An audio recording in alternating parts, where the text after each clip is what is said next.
Unique معلومات میں آپ کا میں خیر مقدم کرتا ہوں۔ اس ویڈیو کو آخر تک ضرور دیکھیں۔ وہ یہ کہ جب بھی رمضان کا مہینہ آتا ہے ہمارے معاشرے میں لوگ اس بات پہ بحث کرتے ہیں کہ تراویح 20 رکعت ہے یا 8 رکعت، اور اس میں گھنٹوں گزار دیتے ہیں۔ اس لیے میں مناسب سمجھتا ہوں کہ اس موقع سے میں کچھ رہنمائی فرما دوں۔ تو میں آپ کے سامنے چند سوال کے جوابات کے لیے حاضر آیا ہوں۔ تو اب میں چاہوں گا کہ سوالات کیے جائے، میں انشاءاللہ تشفی بخش جواب دینے کی کوشش کروں گا۔ تراویح سنت یا نفل؟ تراویح کی نماز ہر مرد عورت کے لیے سنت مؤکدہ ہے، اور یہ پورے رمضان ہے، یعنی پورے رمضان کے مہینے میں تراویح سنت مؤکدہ ہے۔ تراویح کی کتنی رکعتیں ہیں؟ تراویح کی کل 20 رکعتیں ہیں۔ یہ الگ بات ہے کہ چند لوگ اس میں ایڑی چوٹی کی زور لگا دیتے ہیں کہ وہ ثابت کریں کہ 8 رکعت تراویح ہے۔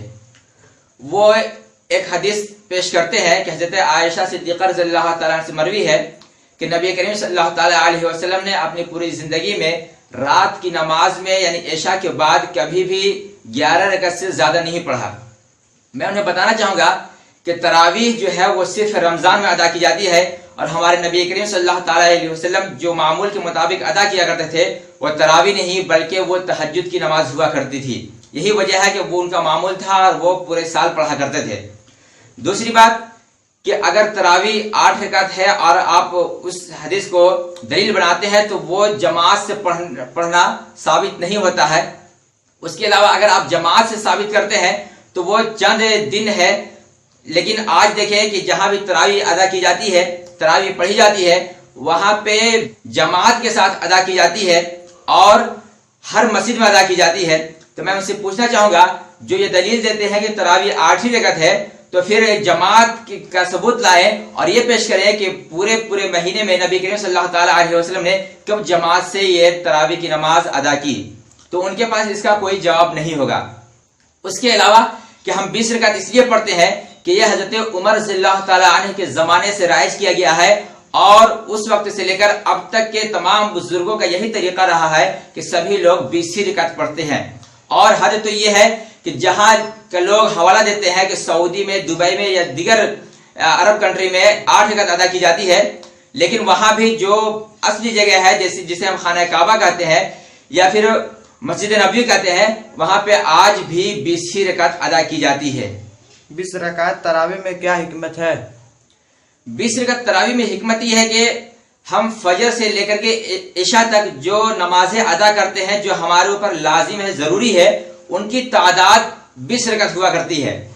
کہ 2 رکعت فجر میں، 4 رکعت ظہر میں، 4 رکعت عصر میں، 3 رکعت مغرب میں، اور 4 رکعت عشاء میں، اور پھر 3 رکعت وتر، یہ کل کی تعداد 20 رکعت ہوتی ہے۔ اسی لیے اسی سے نسبت رکھتے ہوئے تراویح کی جو رکعت ہے وہ 20 رکعت مقرر کی گئی۔ تراویح کی 20 رکعتیں کس طرح پڑھی جائیں؟ تراویح کی 20 رکعت 10 سلام سے پڑھی جائے، یعنی 2 رکعت کی نیت کریں اور پھر 20 رکعت مکمل کریں۔ تراویح کی نیت کس طرح کی جائے؟ تراویح کی نیت جیسے آپ نماز کی نیت کرتے ہیں اسی طرح تراویح کی بھی نیت ہے، اور میں ہمیشہ یہ کہتا ہوں کہ نیت دل کے ارادے کا نام ہے، لیکن اگر زبان سے کرنا چاہیں تو اس طرح سے کریں کہ نیت کرتا ہوں میں 2 رکعت نماز تراویح کی، سنت رسول اللہ کی، واسطے اللہ تعالیٰ کے، منہ میرا کعبہ شریف کی طرف، اور اگر مقتدی ہو تو یہ بھی کہے پیچھے اس امام کے، اور اللہ اکبر کہہ کے وہ نیت باندھ لے۔ ترویہ پر بیٹھنے کی حالت میں چپ چاپ بیٹھا رہے یا کچھ پڑھے؟ جی ترویحہ، آپ پہلے یہ جان لیں کہ ترویحہ کسے کہتے ہیں۔ ترویحہ 4 رکعت کے بعد جو کچھ آرام کرتے ہیں یا بیٹھتے ہیں اسے ترویحہ کہتے ہیں۔ تو 4 رکعت کے بعد آپ بیٹھیں تو چاہے تو خاموش بھی بیٹھ سکتے ہیں، کچھ کلمہ بھی پڑھ سکتے ہیں، یا پھر درود پاک پڑھ سکتے ہیں، لیکن عموماً جو دعا پڑھی جاتی ہے وہ یہ ہے: سبحان ذی الملک والملکوت، سبحان ذی العزت والعظمت والہیبت والقدرت والکبریاء والجبروت، سبحان الملک الحی الذی لا ینام ولا یموت، سبوح قدوس ربنا ورب الملائکۃ والروح، اللہم اجرنا من النار، یا مجیر یا مجیر یا مجیر۔ یہ دعائیں عام طور سے پڑھی جاتی ہے اور یہی لوگ شائع کرتے ہیں اور یہی لوگ یاد بھی کرتے ہیں۔ تراویح جماعت سے پڑھنا کیسا ہے؟ جی تراویح جماعت سے پڑھنا سنت کفایہ ہے۔ سنت کفایہ کا معنی یہ ہوتا ہے کہ اگر پورے محلے میں چند لوگ بھی مسجد میں باجماعت ادا کر لیں تو تمام لوگ بری و ذمہ ہو جائیں گے. یہی وجہ ہے کہ آج علماء کرام نے یہ فتویٰ دیا ہے کہ ایسے حالات میں آپ گھروں پہ نماز تراویح ادا کریں. زیادہ مسجد میں بھیڑ لگانے کی ضرورت نہیں ہے. ہاں جہاں مناسب ہے, جہاں حفاظ کرام ہے, وہاں پہ چند ہی لوگ, جو حکومت ہمیں اجازت دیتی ہے کہ 3 لوگ یا 5 لوگ آپ اکٹھے ہو کر کے نماز تراویح ادا کریں, تو ہمیں یہ چاہیے کہ مسجد کو بھی آباد رکھیں اور جو لوگ مناسب سمجھتے ہیں وہ لوگ وہاں پہ جا کر کے اس تراویح میں شرکت کریں تاکہ مسجد بھی آباد رہے اور پھر پورے محلے عذاب سے بچ بھی جائے. کیونکہ یہ سنت کفایہ ہے اور سنت کفایہ اگر چند لوگ بھی نمازیں ادا کر لیتے ہیں تو پھر وہ تمام محلے والے بری ذمہ ہو جاتے ہیں. تراویح میں قرآن مجید ختم کرنا کیسا ہے؟ قرآن مقدس کا تراویح میں ختم کرنا 1 مرتبہ پورے رمضان میں یہ سنت مؤکدہ ہے. 2 مرتبہ کریں تو یہ افضل ہے, 3 مرتبہ کریں تو اس کے اور بھی بہت فضیلتیں ہیں. لیکن اس کا بھی خیال رہے کہ دوسری اور تیسری مرتبہ جب آپ ختم کریں تو اس میں مقتدیوں پہ گرا نہ گزرے. بلا عذر بیٹھ کر تراویح پڑھنا کیسا ہے؟ بلا عذر تراویح بیٹھ کر پڑھنا یہ جائز نہیں ہے, کیونکہ یہ قیام فرض ہے اور نماز کا فرض اگر ادا نہ ہو تو اسی لیے یہ جائز نہیں ہے. بہت سارے فقہائے کرام نے تو فرمایا ہے کہ ان کے نزدیک یہ نماز ہوگی ہی نہیں. بعض لوگ شروع رکعت سے شریک نہیں ہوتے بلکہ جب امام رکوع میں جانے لگتا ہے تو شریک ہوتے ہیں, ان کے لیے کیا حکم ہے؟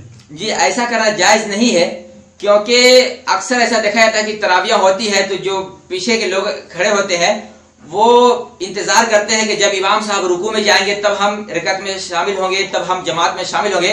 ایسا کرنا جائز نہیں ہے, اس سے بچنے کی نہایت ضرورت ہے کیونکہ یہ ایک منافقوں کے طریقہ میں سے طریقہ ہے, تو ہمیں یہ چاہیے کہ ایسے طریقوں سے بچیں. اس کے علاوہ میں بتا دوں کہ یہ جو تراویح ہے آج ہمیں ضرورت اس بات کی ہے کہ ہم اس کا اہتمام کریں اور خدا کو راضی کرنے کی کوشش کریں. کیونکہ آج دیکھیں کہ حکومت نے پابندی لگا دی ہے کہ مسجد میں جانا یا پھر اور بھی کسی جگہ پہ زیادہ لوگوں کا اکٹھا ہونا یہ مناسب نہیں ہے. تو ہمیں یہ چاہیے کہ جہاں جتنے لوگوں کو مناسب ہے وہاں کریں, اور بالخصوص حفاظ کرام کا آپ خیال رکھیں. جیسا کہ دیکھیں کہ آج کی اس ماحول میں خدا نے تمام لوگوں کی عبادت کے لیے دروازہ بند کر دیا ہے, لیکن خدا کا یہ کرم ہے کہ آج بھی ائمہ کرام اور مؤذن حضرات آج بھی نماز باجماعت مسجد میں ادا کر رہے ہیں. تو اس سے ہمیں ان سے سیکھ لینے کی ضرورت ہے کہ جسے ہم حقیر سمجھتے ہیں, جن کا ہم احترام نہیں کرتے ہیں, اللہ کے نزدیک آج بھی وہ مقبول ہے اور آج بھی خدا نے ان کے لیے اپنا در کھول رکھا ہے. اور ایک بات اور میں آپ کو بتا دوں کہ جب دنیا کے وائرس نے مسجد کا دروازہ بند آپ کے لیے بند کر دیا ہے اور وہاں جانے سے لوگ روک رہے ہیں اور یہ کہہ رہے ہیں کہ یہاں نہیں جاؤ, تو سوچو کہ اگر قیامت کے دن جنت میں آپ کے گناہ کے وجہ سے جانے سے روک دیا گیا تو آپ کہاں جائیں گے؟ آج تو آپ اپنے گھروں میں محفوظ ہیں, لیکن آپ آخرت کو یاد کریں کہ جنت کے دروازے سے اگر روک دیا گیا, جس طرح آج دنیا میں لوگ جسے جنت کہتے ہیں یا جنت کی کیاری میں سے کیاری مسجد کو کہا جاتا ہے, وہاں سے آپ کو روک دیا گیا ہے. اگر محشر میں آپ کے گناہ کی وجہ سے اگر جنت سے روک دیا گیا تو آپ کے لیے کیا راستہ ہوگا. اس لیے ہمیں چاہیے کہ ابھی بھی ہم اپنے گناہوں سے توبہ کریں اور زیادہ سے زیادہ عبادت کر کے اور خدا کو راضی کرنے کی کوشش کریں. بس اللہ سے دعا ہے کہ ہمیں حق بولنے, حق سننے اور حق پر عمل کرنے کی توفیق عطا فرمائے.